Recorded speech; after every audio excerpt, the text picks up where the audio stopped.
Like we have an expression in our house, small things to a giant. Small things to a giant. Yeah. It was told to me by a friend who was 7 feet tall. It was great. All right. I want to hear about the Gabby Reece show. This is a you're going relatively recent foray. I know you did the podcast in the sauna. Yeah. The equipment got hot. You had to put it out the door. That was good fun with Neil Strauss. So what was your inclination to get going? Well, I to be honest, I did not want to do a podcast alone. Typically I was interviewing people with television, and that's just a very different medium, so that it's quick and short, and so you can really easily showcase somebody, but it's not really about you. So I always felt like that was an easier one to organize for myself. And so when I did the first one with Neil, I thought that would be a good balance, because I sort of felt like maybe I would have 10 really good shows in me, and then I would be boring after that. So I never really wanted to do it alone. Yeah. So it's been about 2 years, a little bit over 2 years. Yeah. And, I'm just rolling with it, trying to be prepared and be honest, do it the way that I do it, and learn from it and trust. I think that's the whole thing. Whenever you do something like that, it's just knowing that you do it a specific way. It doesn't mean you can't grow and change that way, but still stay focused on how you would do it, not look around and, think, oh, I should do it like that, like them. Yeah, I hear you. It's sort of, you have a tendency to do that, look around on all ways of life, Yeah. And then you got to come back to, your baseline. So when you say the way that you do it, what does that mean to you? Like, how would you describe? I think I have a more conversational style. I am trying to extract information or takeaways for the audience, so that at some point there's sort of like a value proposition. Nothing crazy. I'm not here to hit you over the head with things. And really the value will be determinant upon who's listening and what they want and need. So I'm not going to even say where it is, because it might be in something for me where I don't think it's a big deal, and someone's like, oh, they said this and it was amazing. Yeah. And but it's just making sure there's enough humanness, even if I'm speaking to a scientist or doctor, coupled with information that seems achievable, or like someone can understand it. And the idea that whatever we're talking about, in some way it could support somebody in a positive way, without being overly precious, like, oh, we really want to support you. I don't mean it that way, because I'm not a particularly big fan of that. It's just more that's sort of the intention. It would be like seeing a friend, that you were either rejuvenated, refreshed, informed, inspired, something, and then you go on your day. What I really appreciate is you have this unique ability to like go deep kind of out of nowhere, and pull back and have a regular podcast. And I was compelled to write you, like you're talking to Ben Greenfield, and he's talking about one thing or another. And then, you come up with these like challenge questions to throw everybody off, including the listener, because we're so used to kind of, the talking points or what have you. And when I first met you, you did that in real life at the restaurant. We were talking for like 3 minutes, and then we're walking out. But like, I'm walking out with Sissa into the parking lot. I'm like, wow, there was some pretty heavy parenting insights there that are going to really, I'm going to think about them for a long time. But that's just kind of your nature, I think. Yeah, I think by the nature of how I grew up in the Caribbean, and I didn't learn. I mean, in a way, maybe it's a good thing. We didn't have a lot of protocol. I had a freewheeling. I mean, for a while, I didn't live with either one of my parents, and then when I did, they were, with my mom, it was sort of all over the map. So I wasn't really told how I was supposed to be. And so I think living in a small town like an island, there's a sort of a direct communication. I actually think that's one of the things that really links Laird and I. I mean, he takes it to a whole other level, but I think for me, it's, well, like, what are we talking about? And I won't try to hide. And maybe that's the other thing, is I'm not really interested in hiding. But and conversely though, I don't want to grill people, if that makes sense. So it's not about grilling someone or getting in there for the sake of getting in there. But if it seems like, oh, there's something poignant here, or it makes sense, or it fits, then just go ahead and get involved. Yeah. And I think, there's pushback sometimes when there should be, when someone's kind of trying to paint a pretty picture. I mean, the title of your book, your foot is too big. My foot's too big for the glass slipper, kind of expresses that really nicely, where it's like, whoa, wait a second. Mm-hmm. Yeah. Well, I do that selfishly because I know that I can't live up to a sort of a picture that is painted as perfect, or like knowing something, or having figured something out, or being ageless, or any of that. It's impossible. So I learned that a long time ago, that I wasn't going to pretend that. Mm-hmm. And what's sort of liberating about that is also then that is not the expectation when you see me. So I have friends, for example, that are they have podcasts or they have shows and they have these images or what have you, and people want them to be shiny and perfect. Mm-hmm.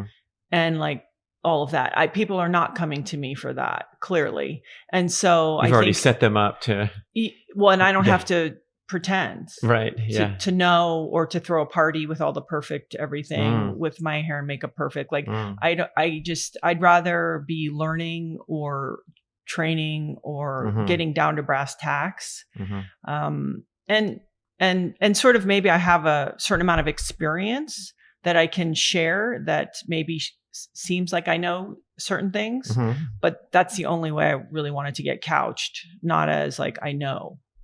Yeah. And interestingly, that's kind of been your world though, as an athlete. Everything's on public presentation for you from a long time. All the things you've done.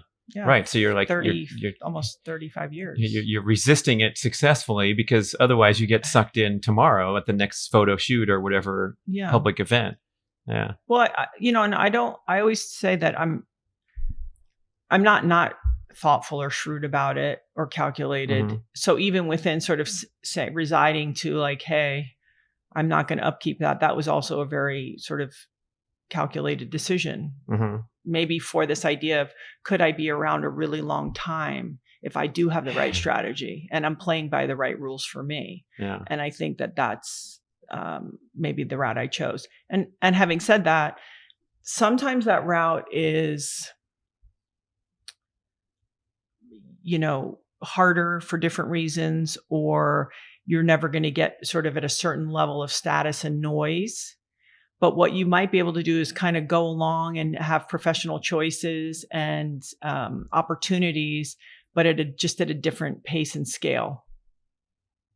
Right. I gotcha. And that's great because you're going to be supporting that or okay with it. Yeah. I mean, and it is what it is. It's like knowing who you are. And if you're sort of playing in this world, it's understanding, well, what part are you?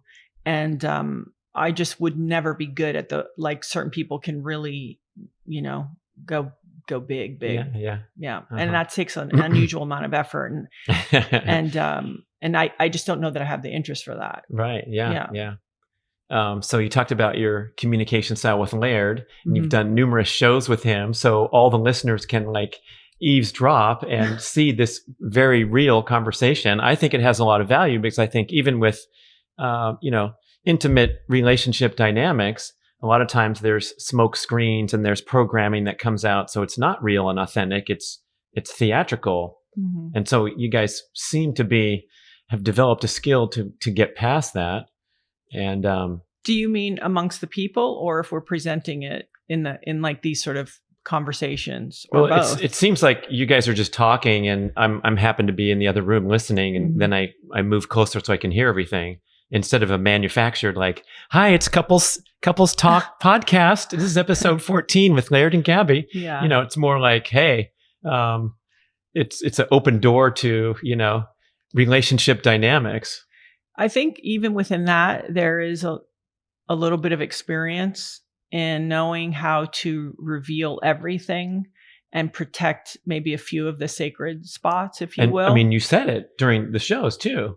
Yeah. Right. So I the think stuff we don't need to mention those details, but here's what you need to learn about that. Yeah. Yeah. So I think we both have a decent amount of experience separately as people who've been interviewed.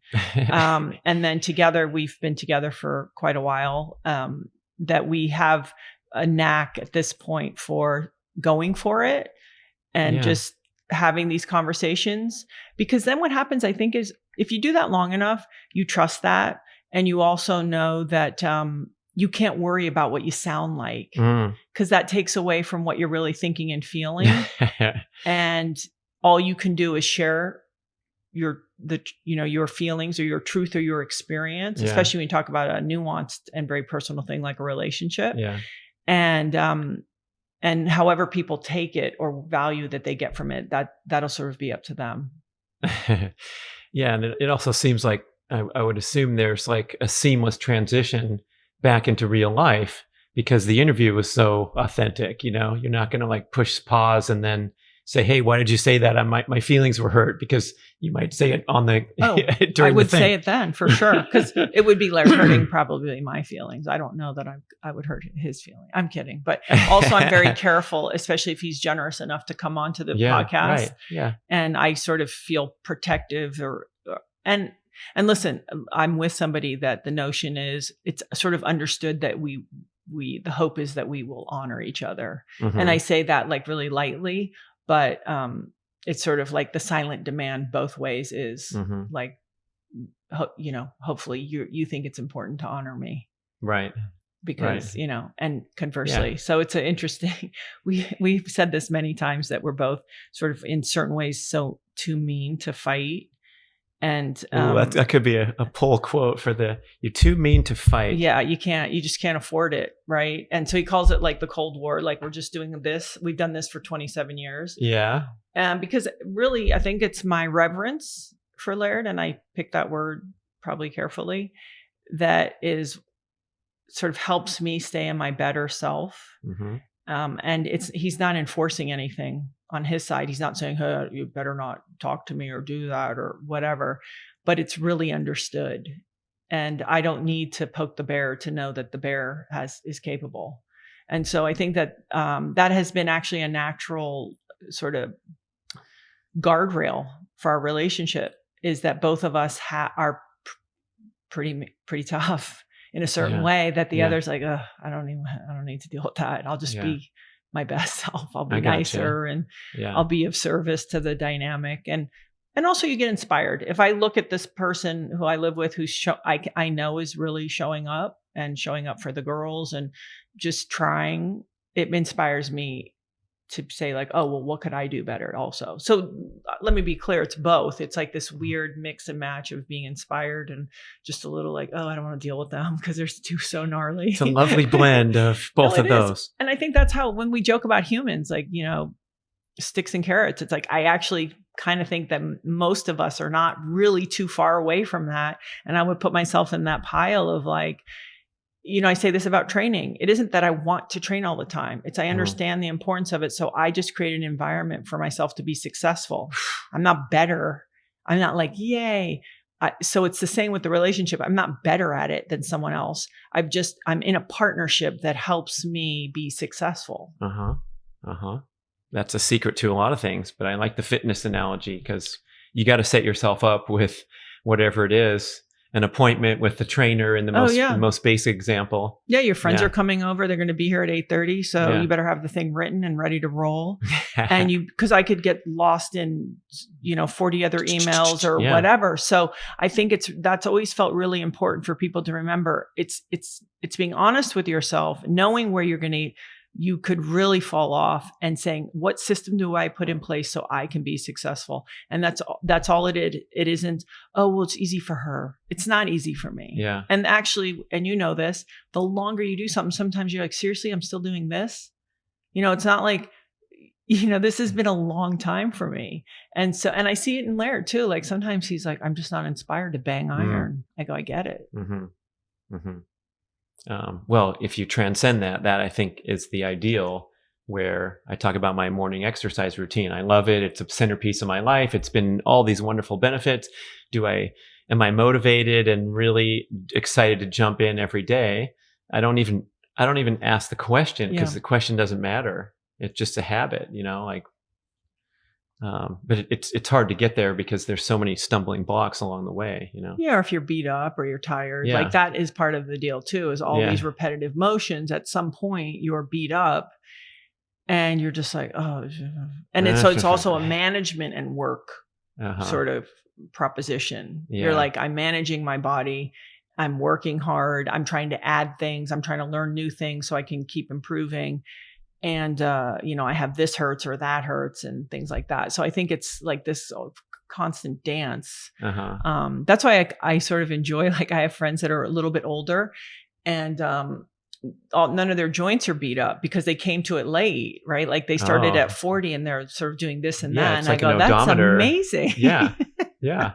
I wonder, like, the masters track people that I now am obsessed with because I want to race in the 55 plus. And these guys are like ripping the track apart, running. Some guy in Australia runs a 52.8, which would be Oaks Christian varsity mile relay anchor man. And he's 57 years old. I'm like, how the hell, but I'm wondering, like, did he start at 40 and just put the gas on and doesn't have and why not? The wear and tear? And I think that sometimes I think it's like front loaded or end loaded, or you don't know. And I think that's another important thing is any athlete will tell you, and I don't mean they have to be a professional athlete, just any person who has dedicated some real time to something, there is a real and significant price to pay for that.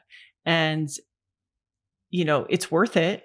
All the life lessons, putting yourself in these really difficult situations, kind of honoring your ability to work hard. And if you're competing or all these things, there's so many rich things that come out of it, but there is a very big price to pay for it. And so I think sometimes people who are less active that are like, I don't want to work out, I don't have time to work out, they also don't realize that in certain ways they may have an advantage. They might have this sort of fresh body that if they just did a few of the right things with their eating and their sleeping and their movement, that they might feel pretty darn good their whole life.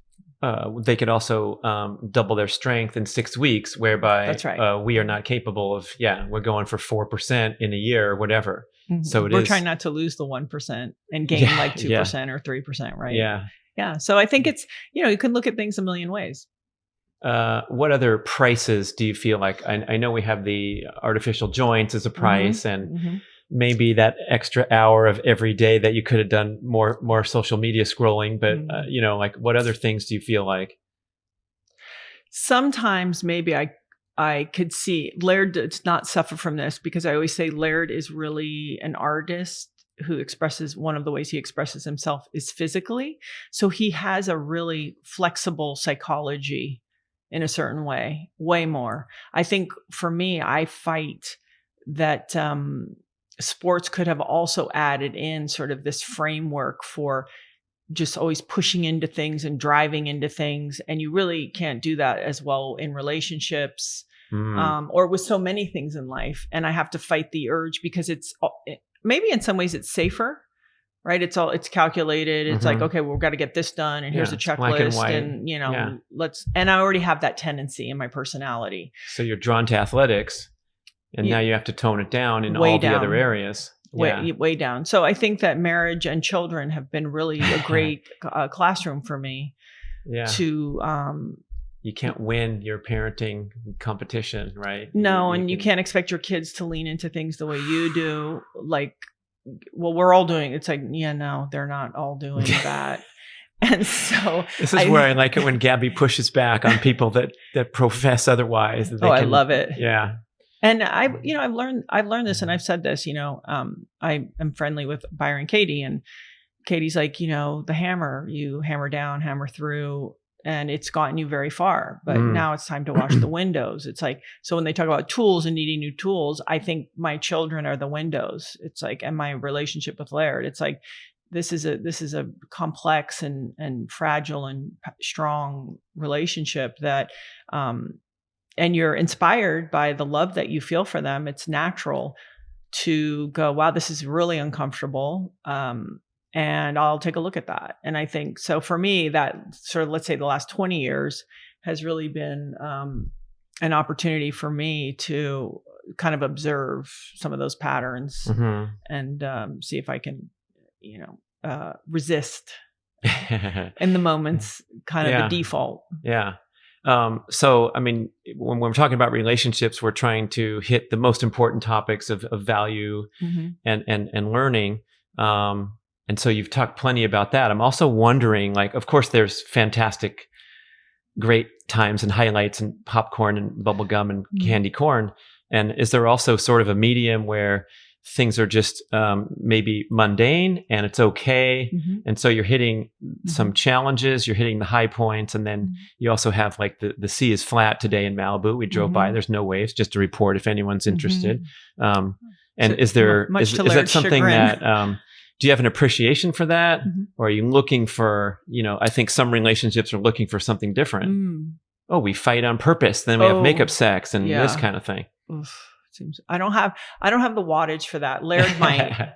I can't. We don't know because he's married to Gabby. I can't even really. I don't even like to have too many conflicts with people because I don't want to. I'm very like economical with my energy. Nice. Yeah, that's right. So I have a few feelings about it. One is that when we, especially if you're I wanted to do a book. I think it was. I don't know if we made the chapter in My Foot's Too Big, but the death by domestication, because the routine, right? Making your bed, brushing your teeth, what's for dinner, same faces, same location, right? So in my house, I'm the person who suffers with that the least. I can grind it out every day, and I have to be reminded, like, let's jump the track a little bit. So I actually, because, so that in itself is probably an escape. But I have a few feelings. One is you need a certain amount of consistency in your life to progress to anything. If you're running, you have to run every day to improve your times. If you're building a business, there's a certain amount of things that just are going to have to be happening every single day in order for that thing to grow. Same with physical fitness. It's like, so weirdly, it's looking at routine as an opportunity for real, true progress. You cannot have it without it. It doesn't just sort of land in the living room. Doesn't mean lucky things don't happen, cool calls, cool jobs. That's not what I mean. And so finding the art, I can be very artful and sort of meditative. That counter gets wiped down every single night at the end of the day, no matter what, right? Yeah. So where in that is the art? Making the bed, not like, I got to make the bed. It's like, okay, let's do this and do this at a high level, and then what do you move mean on. A high level? Like do a it really right. Good job making the Just bed. do it right. Yeah. Do and things. A metaphor for a lot of other minor things. Take care of your shit that you have. Do it right. And so I think both Laird and I approach this. I think for him, because he's so dependent upon weather, he has something in his personality where the calendar represents that if you put a date on there, what if something shows up on that date? And then would he not be free to go catch that element? Is it, big wind or big waves or what have you? So we're always contending with that for Laird, which is like, how do we, he's got responsibilities, companies, things like that, but how do we keep this freedom for him? Because this is the thing that makes him who he is. So I think within that, it's also identifying people, understanding how much of that is going to kill them and zap who they really are. And how do you, create these little rooms and places to make sure. And then other people like me who do it the other way, okay, I can do it every day. And now let's release the calendar. Let's release every day. Let's do something different. So I have definitely have a relationship with the mundane and the everyday. And then conversely, I was talking to Laird about this, is like, so for the next, let's say 2 years, we're going to be in a different kind of pattern than we've ever been in our lives for one of our daughters to go to school. And it's like, okay, certain things every Monday through Friday are rather happening. Than bouncing back and forth residences and whatnot. Yeah. And what it does is it makes me also appreciate having designed a life where there was more freedom than maybe I realized, and seasonal living. Like the days when the days got short here, we were out of here and to Hawaii, right? Yeah. So I think it's not only valuing, like, this is what we're doing now. And I could see where their landmines are. Yeah. The zapping, the soul zapping elements of it. Yeah. And also simultaneously, I'm going to allow this to help me also appreciate the fact that I haven't really had to do much of that, nor will I have to in a few years. Sounds very complimentary. That you have the surfer looking for the swell up and everything drops, and then if you're drifting the other way, you guys can each have a complementary element.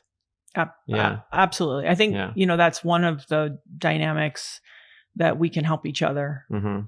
Laird his birth sign is a Pisces, which go figure. And I'm a Capricorn, which is like, beyond grounded.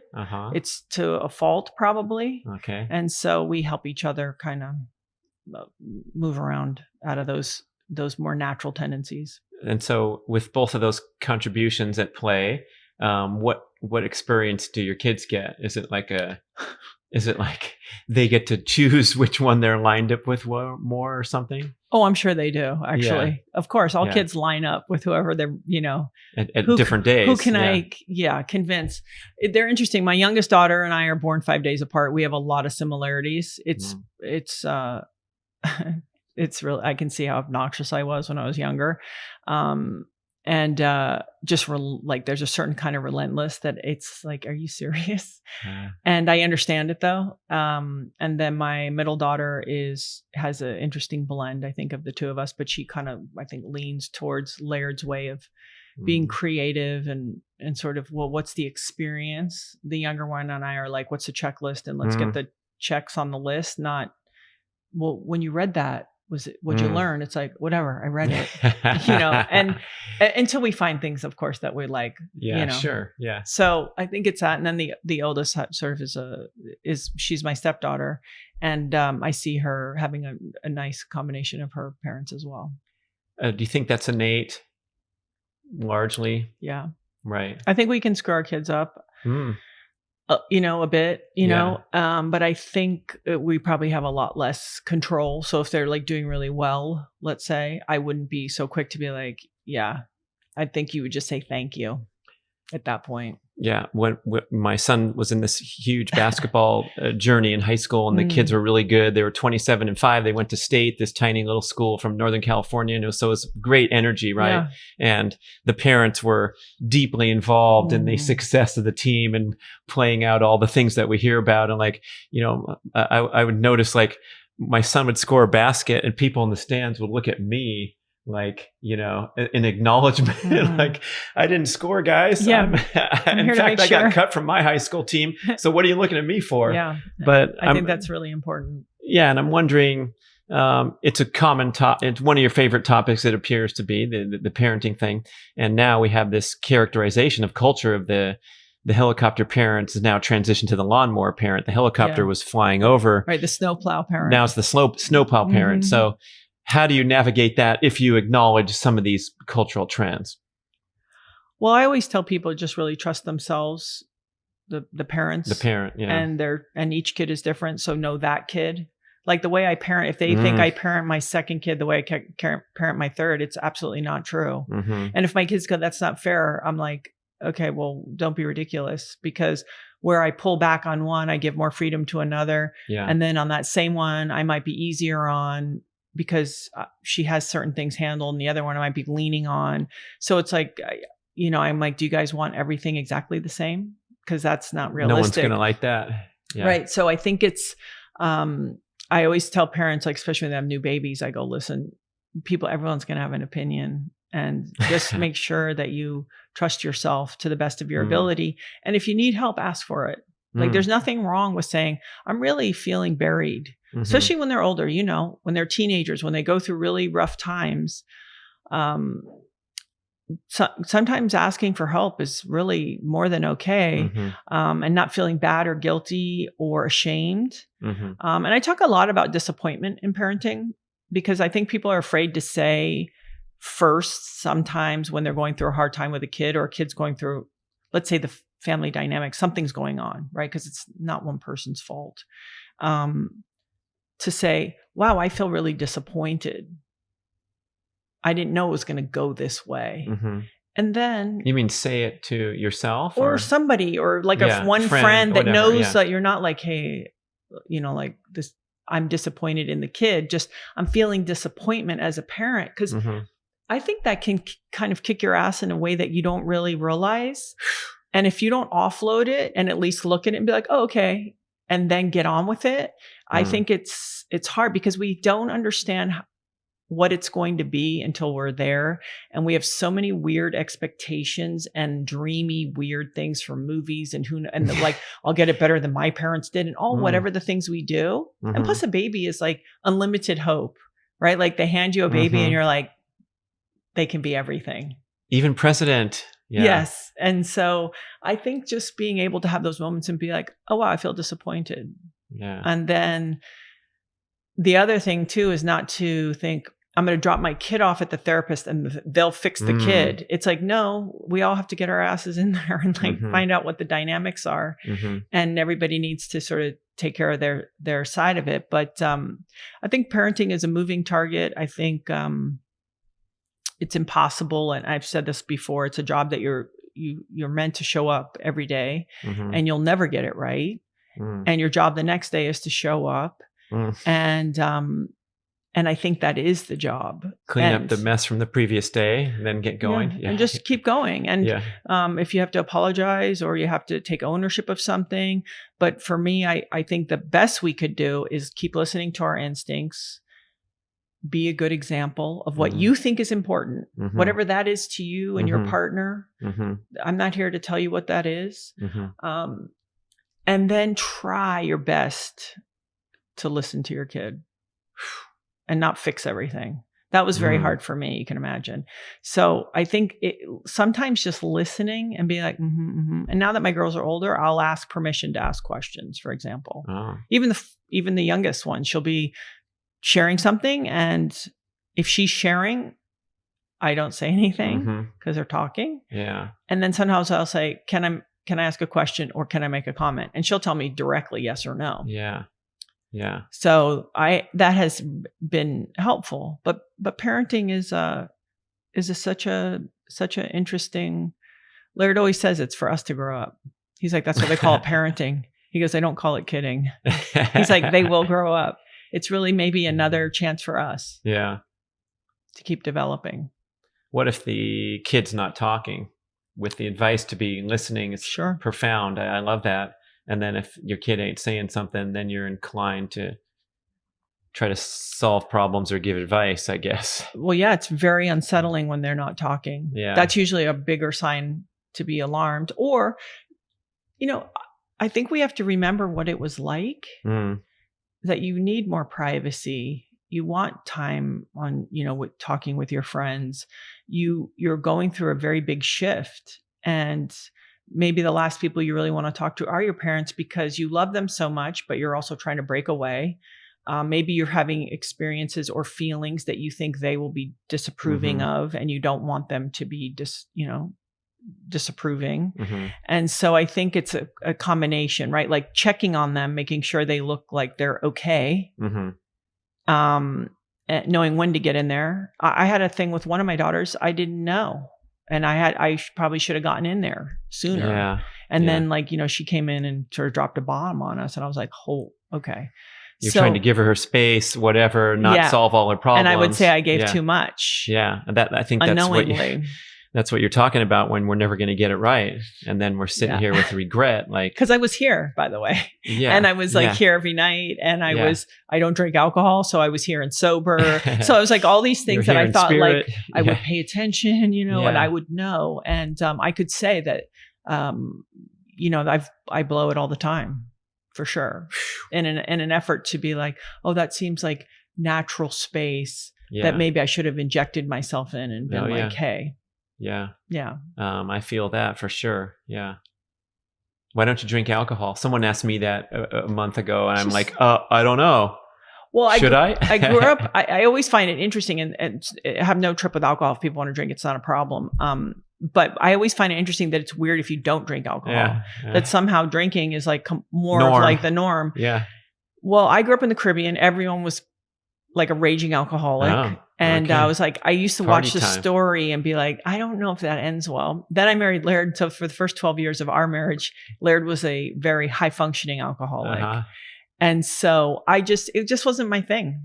And, but again, if it's not a, train wreck for their life, I have, no problem. That's a good answer. I'm going to start using that.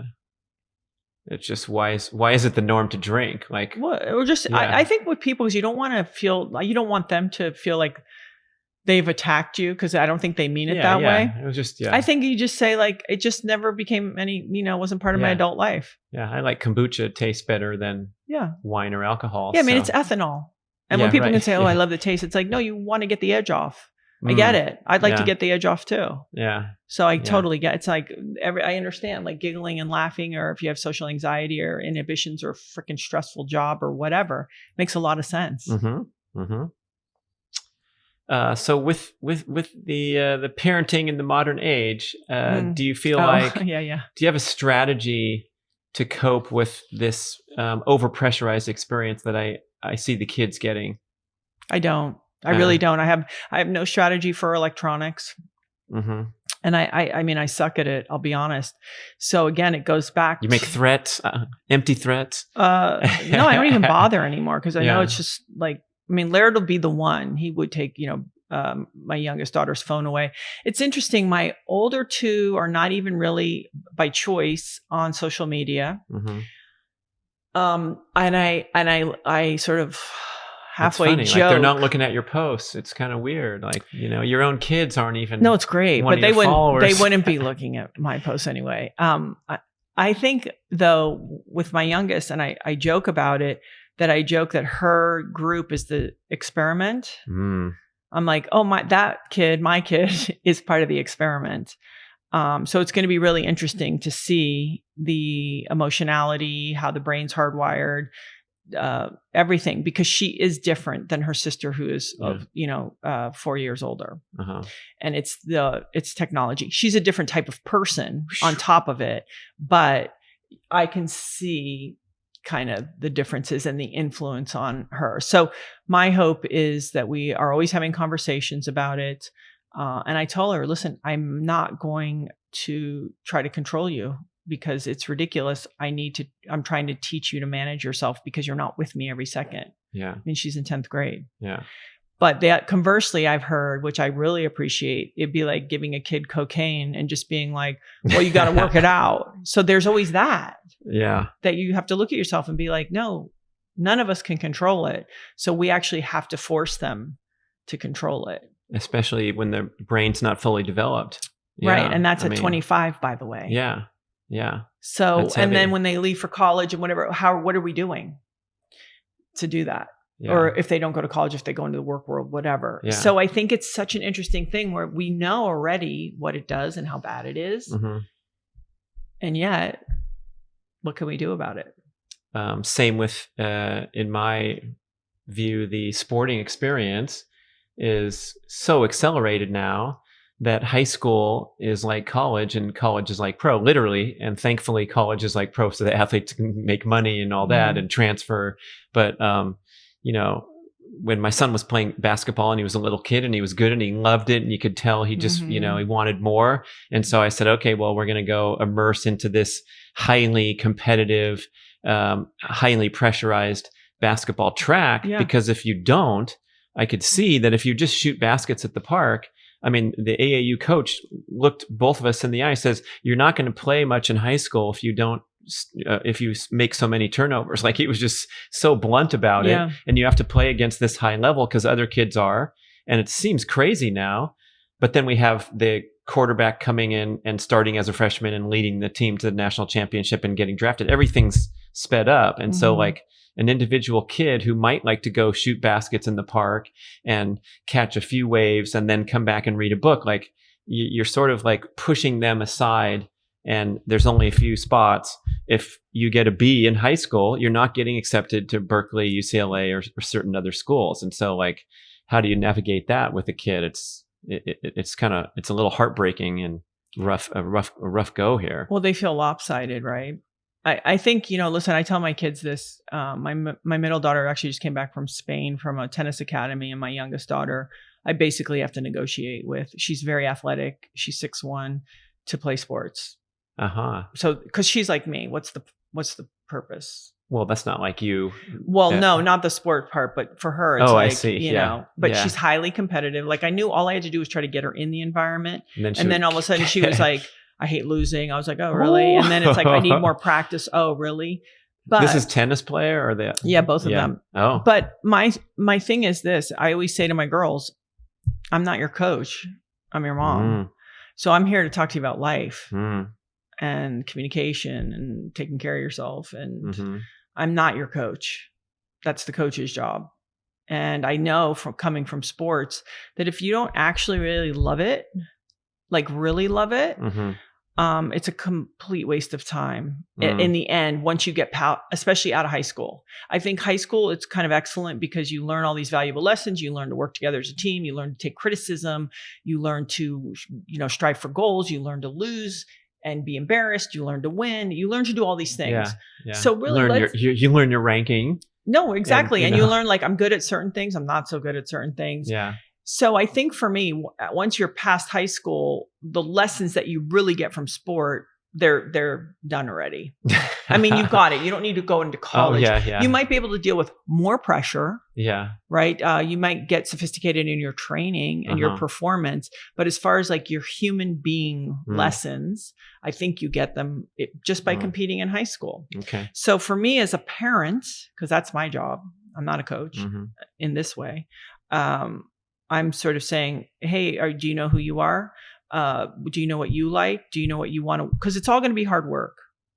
So what is it that you think you want to get up for every day? And so for people to think that sport is the answer, by the way, only 1% of high school students are going to get college scholarships, and only 1% of college athletes are going to play in the pros. And if you're a female, the only sport really worth its salt in being a pro is a tennis player. So you won't even go to college, and, right? Every other sport is a struggle for women.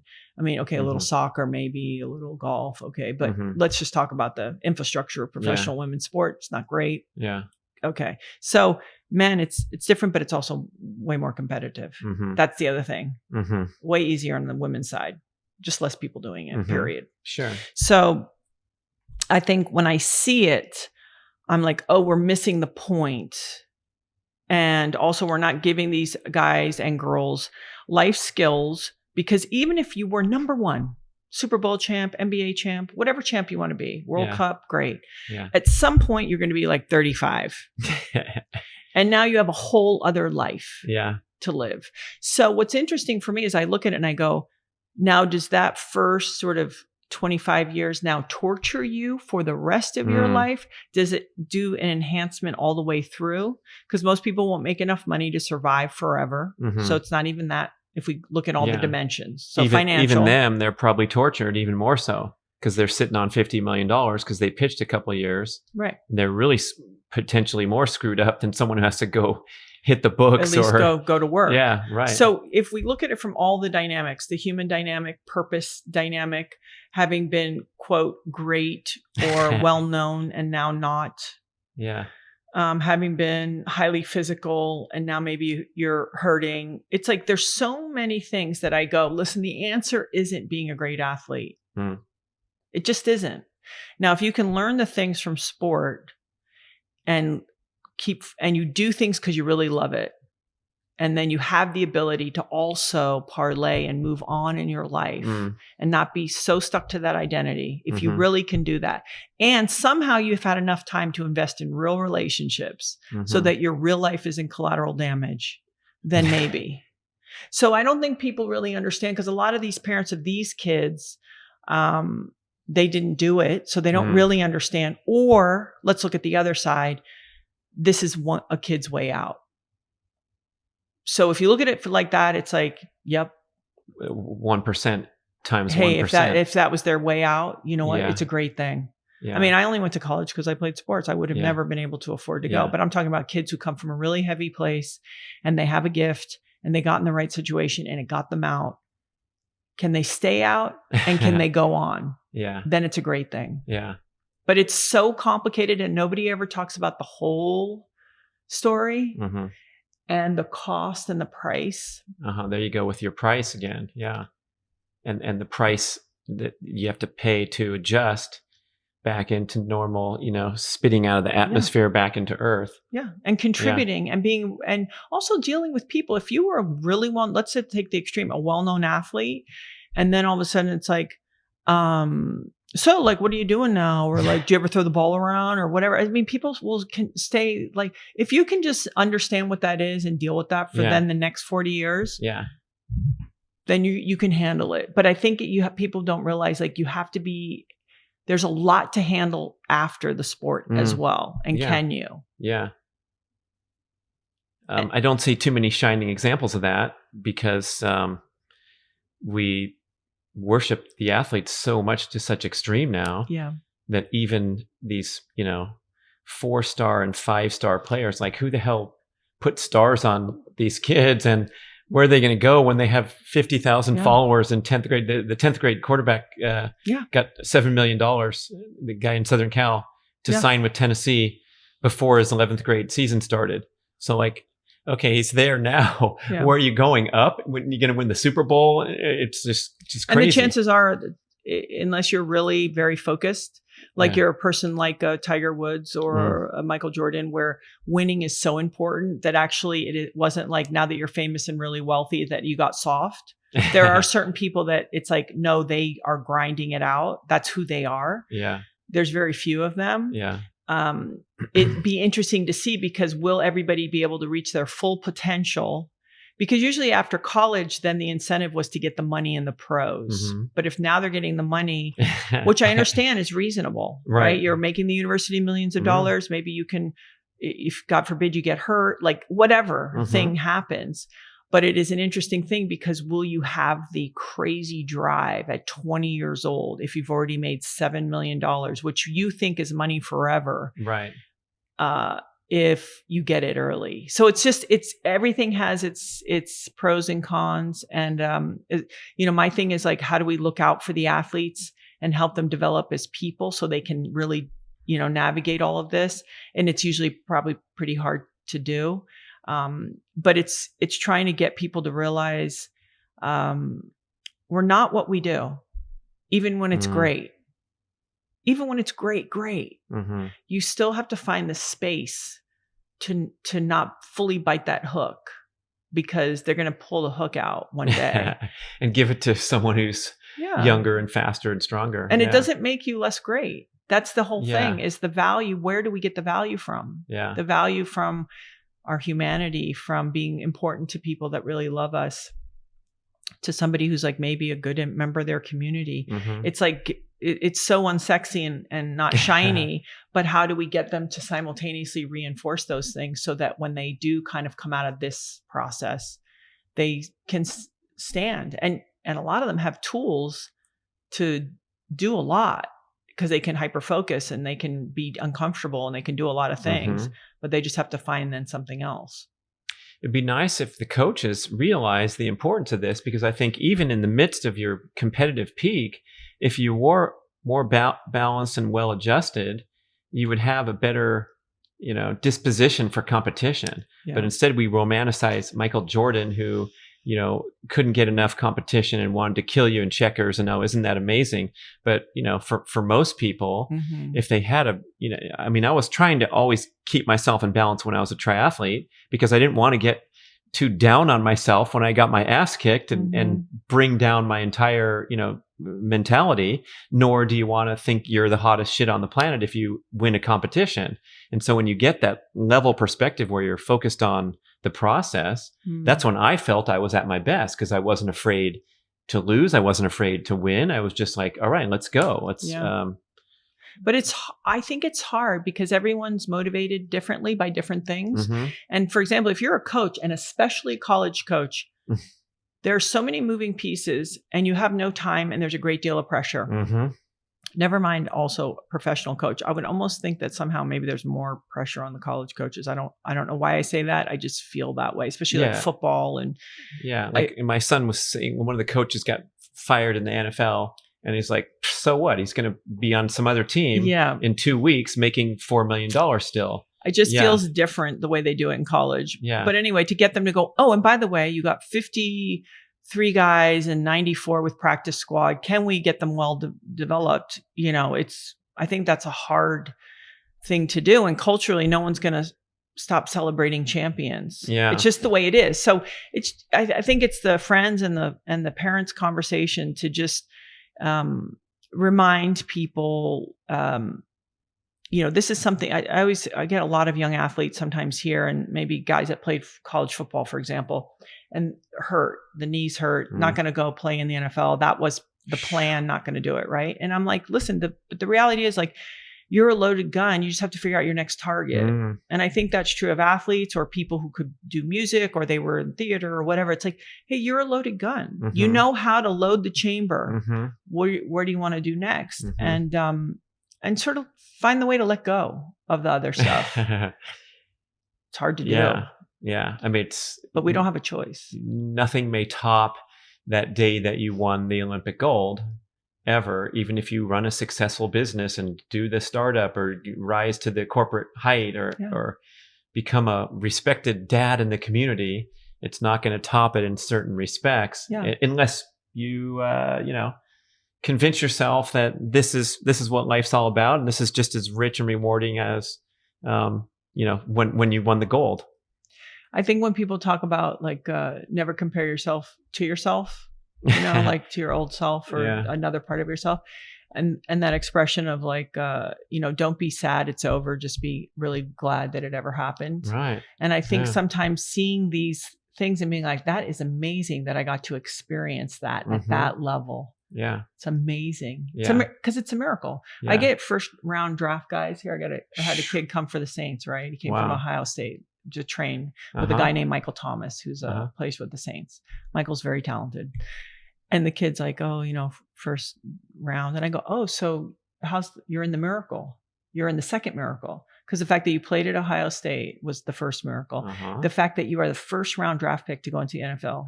And I go, and everyone around you is in the miracle. So none of you realize you're in the miracle. And I think sometimes it's just getting them to, because you don't want to take it in because you got a job to do, but just to be like, I notice. Yeah.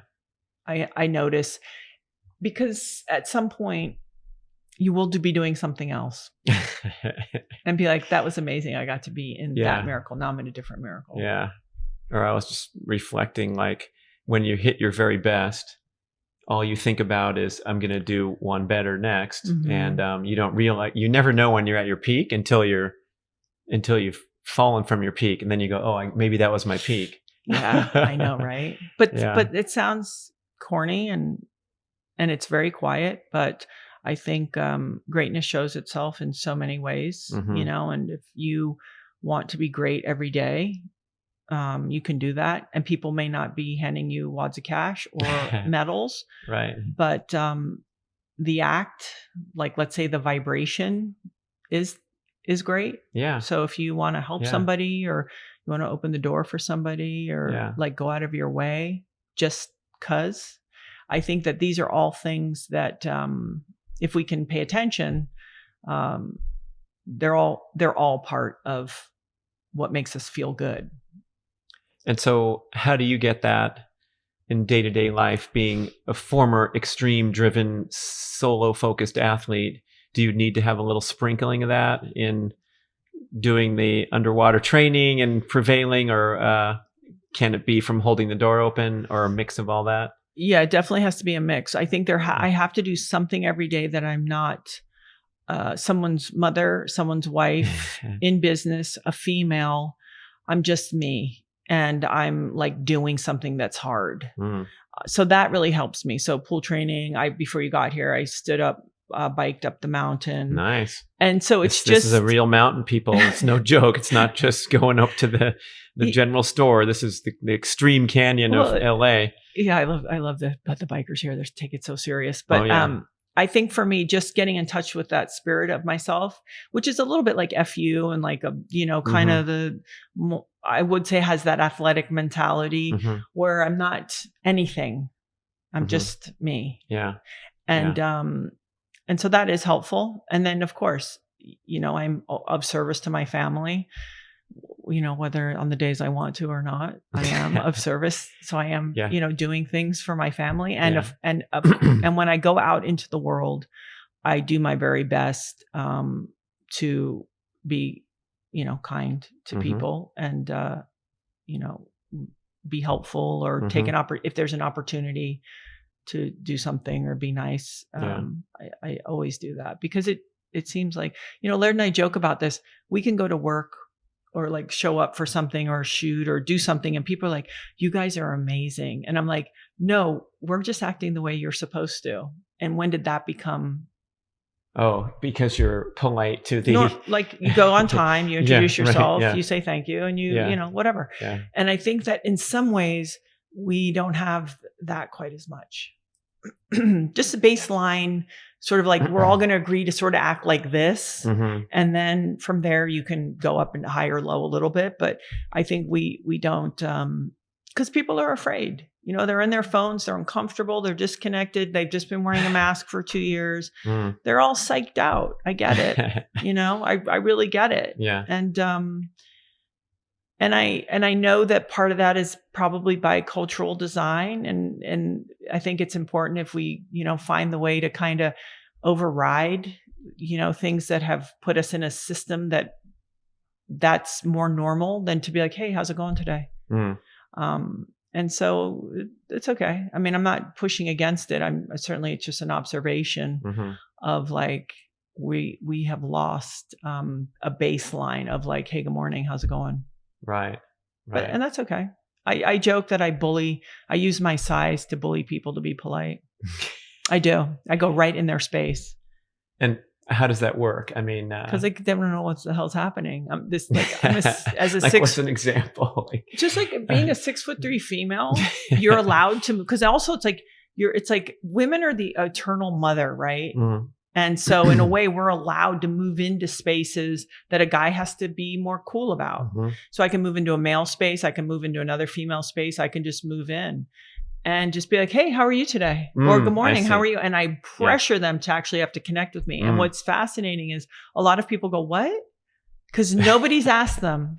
Wow. How you doing today? Yeah. Like let's say you're at a place that there's like it's the grocery store and it's the checkout lady or the waitress or whatever who's dealing with people all day long. Yeah. Hey, how are you?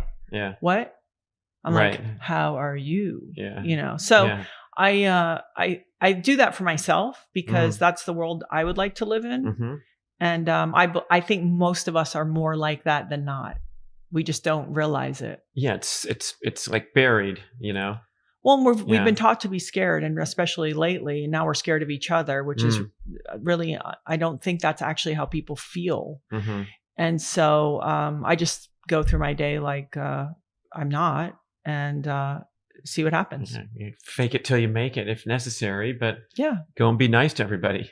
It's not hard. Day. It's just not hard to do. And I have no problem standing up for myself. So if somebody wants to go in a different direction, no problem. But it seems like a waste of energy. Sure. It seems more productive to be kind to each other. And also I'm reminded all the time that we really never know what someone's going through.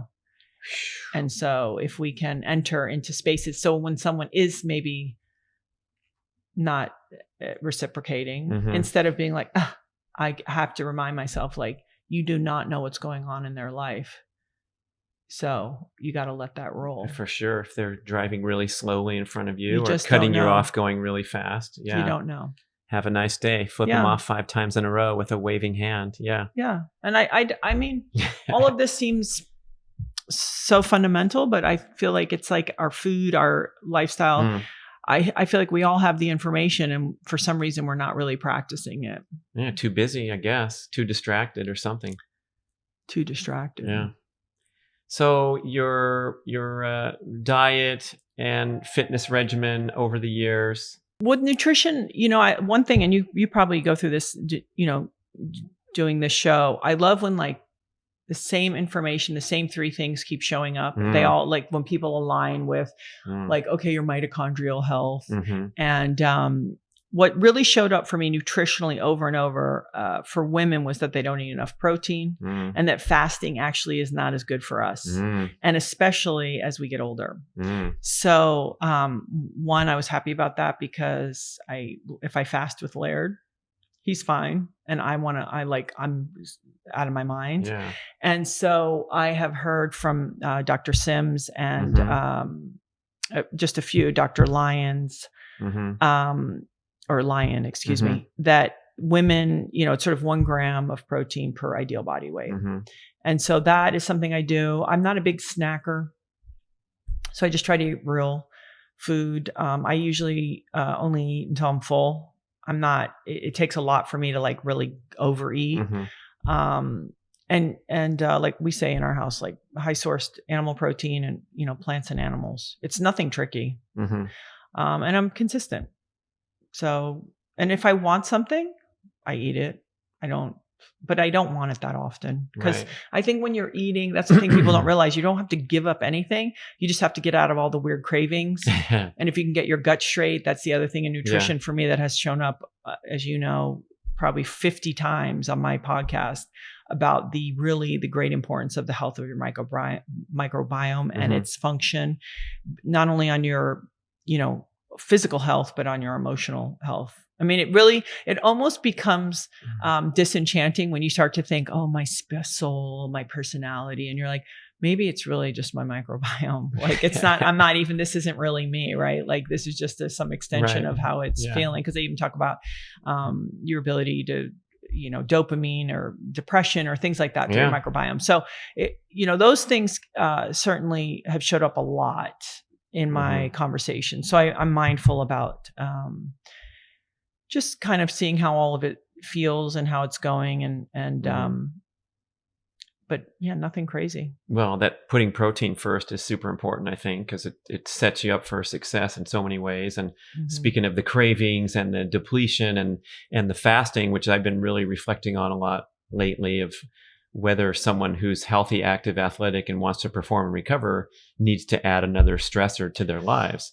And especially that great show with Stacey Sims and Gabrielle Lyon talking about how, females' most prominent biological drive is reproductive fitness, and fasting is a signal that there's no food. So you're going to turn down these important dials. And it's kind of gotten to, some of these things are super beneficial because of what they eliminate, rather than the magic of fasting every day until 12 noon is you're getting a renewal effect in your cells. And all those things are scientifically true, but it's mostly because you didn't eat a shit breakfast like we've been doing our whole lives and causing trouble. Yeah, right. And the things like people want to accomplish, like autophagy and things, these take a much larger window of time. Yeah. And to your point, performance people, and when we're talking about fasting, performance women are even more vulnerable because they need the things to recover. So I think it's a great point. But through all of that, I always think it's important for people to experiment and listen to themselves. How do they feel? And you said something super important about fasting that I actually think might be almost key, which is it's just grabbing the reins. I think sometimes we get loosey-goosey. Like all of a sudden you're like, oh, I eat a bagel now 3 times a week, like whatever. It's sprouted. Oh yeah. Okay. Bullshit. Like it's so sometimes you can use that as a consciousness, a reconnecting to just pulling in the reins a little bit. So for that, I appreciate what you're saying, because ultimately really that could be what fasting, the ultimate, which is, I'm just going to get a little bit in charge of things. Right. Yeah. It's stopping the unregulated access to indulgent foods all the time, including clicking a button and having it come to your door. You don't even have to get in the car and drive down the street for your Ben and Jerry's or whatever the heck's coming up. Yeah. And the oils. Like if you want me to say what keeps showing up, it's the importance of not eating these processed oils. So trying to stick to the avocado, the coconut, the olive oil. And then certain pumpkin oil and walnut oil, and those are harder to find. And then people, it's controversial, but if you get real palm oil, there's some. It can be like coconut oil, can be quite good, high saturated. Yeah. So I think it's people. They're trying so hard, but they don't realize it's in everything we eat. Yeah. And, it's on every pizza. It's in so it's every like, okay, restaurant meal, everything. So it's like, okay, make your own salad dressing. If you can cook at home as often, even though listen, I'm sick of my cooking. I'm sick of it. I'm sick of cooking. Yes, of course. Luckily, one of my girls does cook. So I'm always, she's like, do you want me to cook tonight? I'm like, oh my God, please, somebody else, but I would say that it is so supportive of your health, because then you really know what's going on. Because most places we go to, even the super healthy ones, the oil can get us. Yeah, that's a shocker, because you think you're out at a restaurant having salmon with broccoli and whatever. You're very choosy. And Dr. Kate Shanahan cites research that 40% of restaurant calories come from seed oil, and that counts fast food. That also counts medium level chains that are, nice, and then the super high end restaurants. My son was working in one of the most expensive restaurants in LA, and they had a jug of that nasty oil that they'd use to prepare their sauces and things that are going on the $170 steak. And it's like, those guys too? It's shocking. Or Whole Foods, the beacon of healthy eating, has it all over the store. Yeah. And I think Air One, which is a more local place, obviously, chain in LA, their prepared food does not cook with any of those oils. Yeah. But and this isn't about, for me, I never look at things. I mean, sometimes you look and you go, man, how did we get so far out of whack? I mean, when you look at all of it, healthcare and what have you. But rather than getting overwhelmed, and it's even like our water is polluted, our air. Okay. Let's back it up and just say, what can we do to support ourselves? How do we make this easier for ourselves? There's going to be things coming at us that we can't control. Yeah. And just how do we do the best that we can? And I think for me, not only does that help do this consistently, because you don't just feel constantly exhausted from being overwhelmed. Yeah. But it's like, hey, baby steps. We don't have to have perfect health. We don't have to have the water that's perfect and whatever, even though let's go for the best water, or let's go for the strongest immune system that we can have so we can battle all this stuff. But I think that's really my overall, people say to me, oh, like are you as intense as Laird and this and that? I go, actually, I think my real gift is my middle. I don't let I think my tips and my kind of my wings stay pretty level, and that it feels good to me. Like the minute I start going one way, I'll be like, okay, how do I even this out? So I think even with health and fitness, what people have to do is not feel so overwhelmed and not change everything all at once, but just start to do best practices. Okay, can you start walking? Can you get rid of the worst thing in your cabinet? And then, okay, the next week, can we improve? Can you get to bed 30 minutes earlier? Whatever that is. Yeah.